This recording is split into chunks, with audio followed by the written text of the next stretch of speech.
दोस्तों, आज की स्वास्थ्य संबंधी जानकारी बहुत ही महत्वपूर्ण है।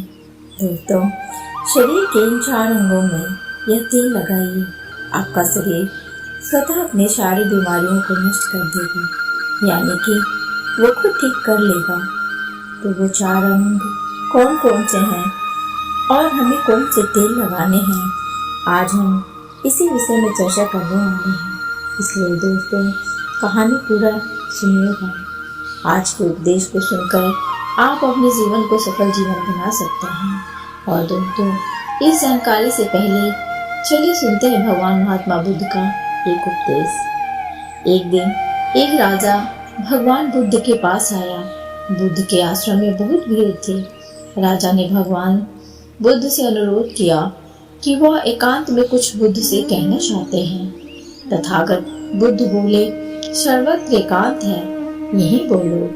फिर राजा ने कहा कि मैं तथागत संन्यास लेना चाहता हूँ। बुद्ध गंभीर हो गए। वे बोले कि तुम्हें संन्यास्त होने के लिए दीक्षा के पहले मेरी एक शर्त का पालन करना होगा।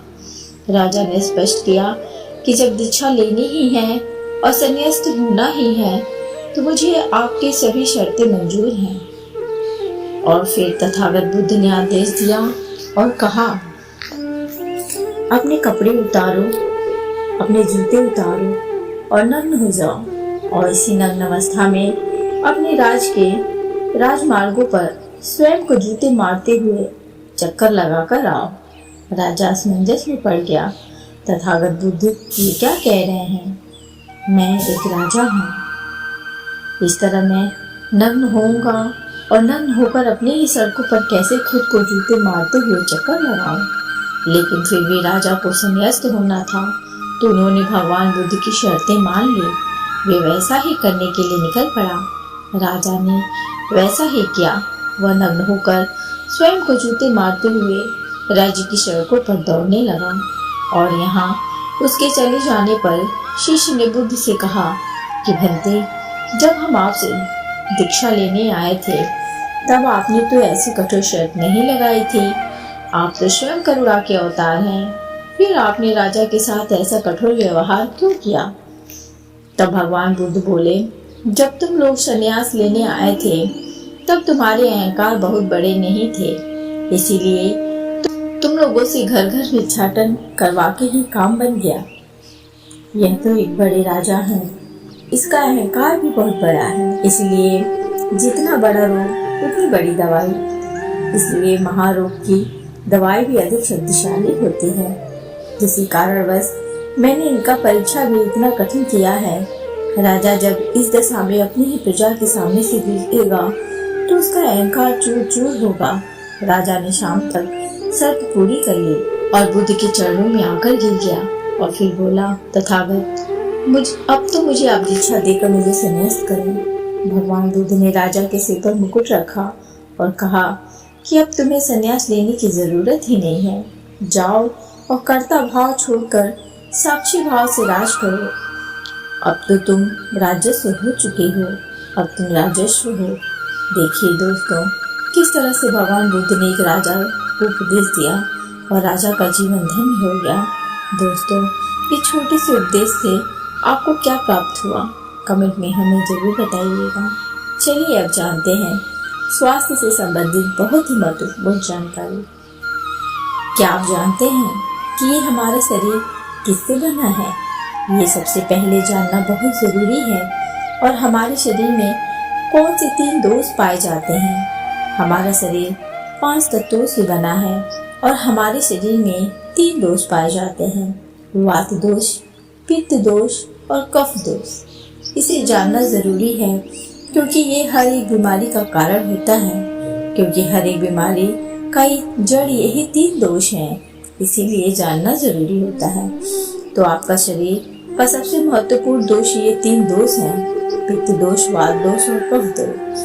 अगर आपके शरीर का वात दोष गड़बड़ हो गया तो 60 से 70% बीमारी होगी। अगर आपके शरीर का पित्त दोष गड़बड़ हो गया तो आपके शरीर में 15 से 20% बीमारियां होंगी। और यदि आपके शरीर का कफ दोष गड़बड़ हो गया तो 5 से 10% बीमारी होती है।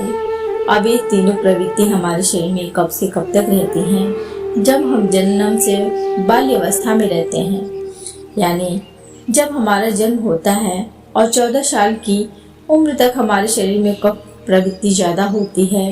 इस समय कफ ज़्यादा बनता है। ये प्रकृति की देन है।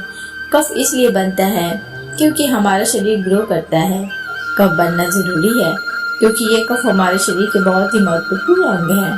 बस हमें ये ध्यान देना है, हम अपने बच्चों को ऐसी कोई चीज़ नहीं देना है जिससे उनका कफ और बढ़ जाए, क्योंकि बच्चे उस समय कुछ नहीं जानते।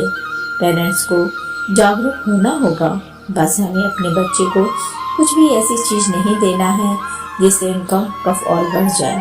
कफ बढ़ाने वाली चीज़ें हमें उन्हें नहीं खिलानी है, नहीं तो क्या होगा, कफ से संबंधित जो 5 से 10% बीमारी है, जैसे टीबी, दमा, अस्थमा, इस्नोफीलिया, ये सारी बीमारियां इनकी वजह से होती हैं। ये हर माता पिता को ध्यान देना होगा। उसके बाद हम आते हैं बाल्यावस्था से युवा अवस्था में। युवा अवस्था की आयु कितनी होती है? जब हम 15 साल से 60 साल तक के बीच में होते हैं, इस समय हमारा शरीर युवा अवस्था में होता है। इस समय हमारे शरीर में पित्त प्रवृत्ति सबसे ज़्यादा होता है, सबसे ज़्यादा पित्त बनता है। इसलिए हमें ये ध्यान देना होगा कि हम ऐसी कोई भी चीज़ ना खाएं जिससे हमारा पित्त दोष बढ़ जाए। अगर हमारे शरीर में पित्त दोष बढ़ जाएगा तो हमारे शरीर में 15 से 20% बीमारियां होती हैं। इसके बाद आता है वृद्धावस्था। 60 साल की उम्र में हमारा वृद्धावस्था होता है। इस समय हमारे शरीर में वात दोष बढ़ता है और वात दोष संबंधित 60 से 70% बीमारियां हमारे शरीर में होती हैं। तो आपको ऐसी कोई चीज़ नहीं खानी है जिससे वात दोष बढ़े। तो दोस्तों, ये आप समझ ही गए होंगे कि आपके शरीर में 3 दोष का क्या रोल है। इसलिए इन 3 दोषों से संबंधित जो भी जानकारी जहाँ से भी उपलब्ध हो, वो एकत्र करें, अपने जीवन में लागू करें, कारण को दूर करें और हमेशा इस बात का ध्यान रखें कि इन 3 दोषों में क्या खाना चाहिए और क्या नहीं खाना चाहिए। इन दोषों को बढ़ाने वाली चीज़ें कभी न खाएं। आप इन तीनों दोषों के बारे में जान गए हैं तो आप जान लें कि आपका शरीर 5 तत्वों से कैसे बना है। आपका शरीर 5 तत्वों से बना है और इन 5 तत्वों में प्रोटीन्स, विटामिन सारे तत्व आते हैं। अब इस 5 तत्वों में और 3 दोषों में जो भी कमी आती है तभी आपका शरीर बीमार होता है, अन्यथा आपका शरीर बीमार नहीं होता। अब आप समझ गए आपका शरीर बीमार होने का क्या कारण है। जैसे कुछ लोग रोते हैं, भगवान ने हमें ये कष्ट दे दिया, भगवान ने हमें ये बीमारी दे दिया, हमें गैस्ट्रिक अल्सर हो गया, हमें थायराइड, ब्लड प्रेशर, शुगर हो गया। क्यों हो गया? भगवान ने नहीं दिया, आपने खुद पाला है। जब प्रकृति आपको खाना खाने के नियमों का पालन करने के लिए कहती है, पानी पीने के नियमों का पालन करिए, इस प्रकृति का नियम पालन करिए, आप क्यों नहीं कर रहे हैं? जबकि हमारा शरीर उसी तत्वों से बना है, प्राकृतिक तत्वों से ही तो बना है।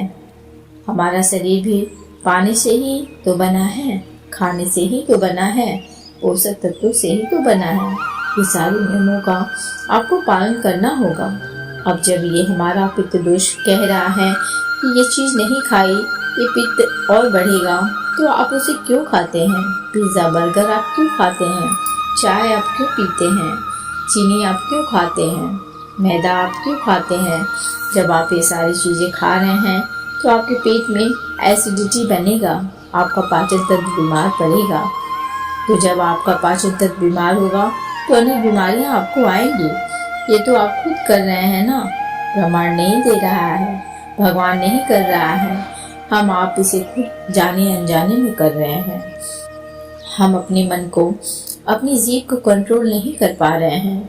तो दोस्तों, ये सारी चीज़ें आप छोड़ दीजिए। अब बात करते हैं कि हमें अपने शरीर पर कौन सा तेल लगाना चाहिए, कहाँ पे लगाना चाहिए, इस बारे में जानते हैं।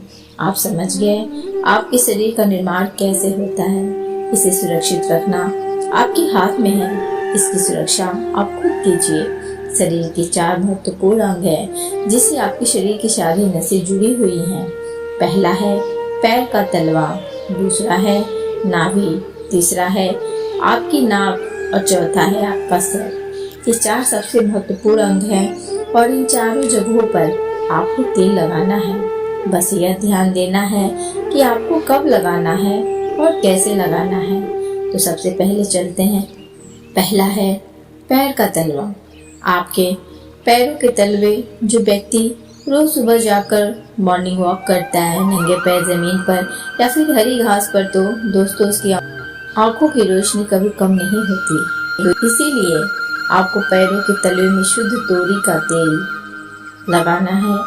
इसके अलावा आप शुद्ध सरसों का तेल भी लगा सकते हैं। जब आप रात में सोने जाएं तो उसके पहले गुनगुने पानी से अपना पैर धो लीजिए। पैर धोने के बाद बढ़िया से उसे साफ कर लीजिए। सूख जाए जब आप बिस्तर पर लेटने जाएं तब अपने हाथ से मालिश कर लीजिए।